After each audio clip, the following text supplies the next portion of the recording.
Breaking news now, a recount of the P&G shareholders vote gives hedge fund billionaire Nelson Peltz a seat on the board. His election was opposed by the company and many local leaders. Peltz has suggested breaking up parts of P&G and even moving the company's headquarters out of Cincinnati. Now, P&G could still challenge the recount results, but if it does hold, it could have a major impact on the city. Good evening, everyone. Shockwaves moving through the tri-state tonight. Yeah, this news is barely an hour old, and we're working now to sort it out. Local 12's Jeff Hirsch is here to try to shed some light on what all this could mean, and it's moving rather fast, isn't it? It's moving like lightning. This is basically of 2 billion shares. The margin now is about 43,000 shares that Peltz is ahead. P&G is saying they can challenge it, they can review it, but as of this minute, Peltz is ahead, and P&G had declared victory.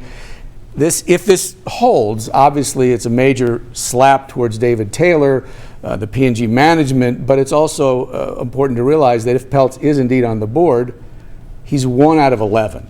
Yeah. 1 member out of 11. So this thing that one guy is going to come in and all of a sudden blow up the company, that seems like a stretch. On the other hand, you have a very active, when I say loud, I don't mean that negatively, but very vocal, activist person who has a very different vision of what the future of P&G should be. And yes, local leaders are very scared. The mayor, the Chamber of Commerce, all urged voters to vote against Peltz. And I hate to say too soon to say, but it's certainly not what P&G management felt, and a lot of the local shareholders all were in favor of keeping P&G locally and not bringing in Peltz. There are thousands of people in this market who work for P&G, all of whom probably are worried as a result of this, because this man has said out loud he wants to break it up. Right, he has said that, and we've seen companies all around the country challenged, broken up, divided. It's a whole different world. Peltz got a seat for one of his associates on the GE board.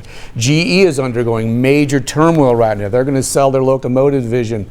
They just built the building down on the bank, so the future of GE is questionable nationwide. Not going to fall apart, but there's a Peltz fingerprint on GE now. There will likely be a Peltz fingerprint on P&G.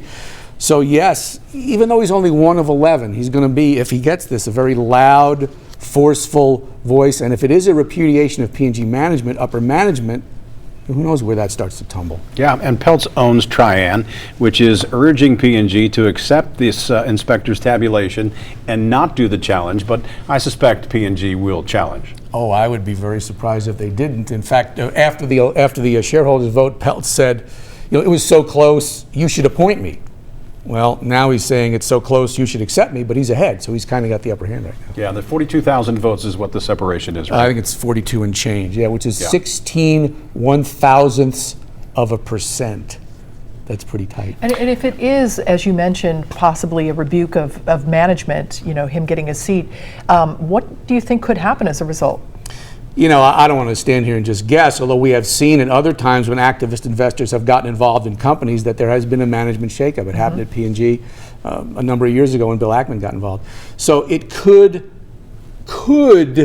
lead to something, or it could lead to a circling of the wagons with the other directors and go, look, you're out there, Mr. Peltz, you can say what you want, but we're sticking with our course.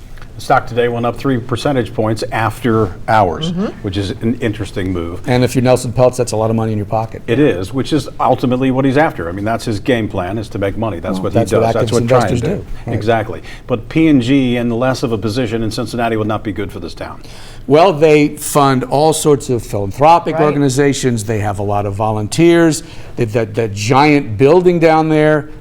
P&G is Cincinnati. Yeah. P&G, Kroger, Macy's, GE, all those companies. Right.